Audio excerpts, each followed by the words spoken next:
ದೇಶದಲ್ಲಿ ರಾಮ ಮಂದಿರ ನಿರ್ಮಾಣವಾಯಿತು. ಈಗ ಅರಬ್ ರಾಷ್ಟ್ರದಲ್ಲಿ ನಾರಾಯಣ ಸ್ವಾಮಿಯ ಮಂದಿರ ಉದ್ಘಾಟನೆಗೆ ಕ್ಷಣಗಣನೆ ಆರಂಭವಾಗಿದೆ. ಅಬುಧಾಬಿ ದುಬೈ ಹೆದ್ದಾರಿಯ ರೌಹಾ ಪ್ರದೇಶದ ಅಬು ಮುರೇಖಾದ ವೈಭವದ ಸ್ವಾಮಿ ನಾರಾಯಣ ಮಂದಿರದ ಸ್ವಾರಸ್ಯ. ದುಬೈನಿಂದ 50 ನಿಮಿಷ, ಅಬುಧಾಬಿಯಿಂದ 35 ನಿಮಿಷವಷ್ಟೇ ದೂರ. 2024ರ ಫೆಬ್ರವರಿ 14ರಂದು ಭಾರತದ ಪ್ರಧಾನಿ ನರೇಂದ್ರ ಮೋದಿ ಈ ಮಂದಿರವನ್ನು ಲೋಕಾರ್ಪಣೆಗೊಳಿಸಲಿದ್ದಾರೆ.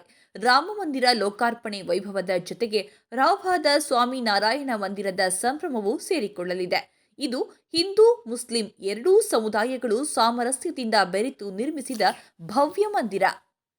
24 ಎಕರೆ ಭೂಮಿಯನ್ನ ಮಂದಿರ ನಿರ್ಮಾಣಕ್ಕೆಂದು ಅಬುಧಾಬಿ ದೊರೆ ಕಾಣಿಕೆ ನೀಡಿದ್ದಾರೆ.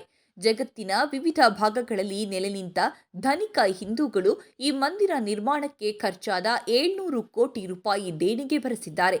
ಮುಸ್ಲಿಂ ದೊರೆಗಳ ಆಡಳಿತ ಭೂಮಿಯಲ್ಲಿ ಈ ವರ್ಷವೇ ಮಂದಿರ ಲೋಕಾರ್ಪಣೆಗೊಳ್ಳುತ್ತಿರುವುದು ವಿಶೇಷ. ಬಾಬ್ಸ್ ನಿರ್ಮಿತ ಸ್ವಾಮಿ ನಾರಾಯಣ ಮಂದಿರ 14 ಎಕರೆ ವ್ಯಾಪ್ತಿಯಲ್ಲಿದ್ದು 180 ಅಡಿ ಅಗಲ, 262 ಅಡಿ ಉದ್ದ, 108 ಅಡಿ ಎತ್ತರದಲ್ಲಿದೆ. 2 ಗುಮ್ಮಟಗಳು, 7 ಶಿಖರಗಳು, 12 ಸಾಮ್ರಾನ್ ಮತ್ತು 410 ಸ್ತಂಭಗಳಿವೆ.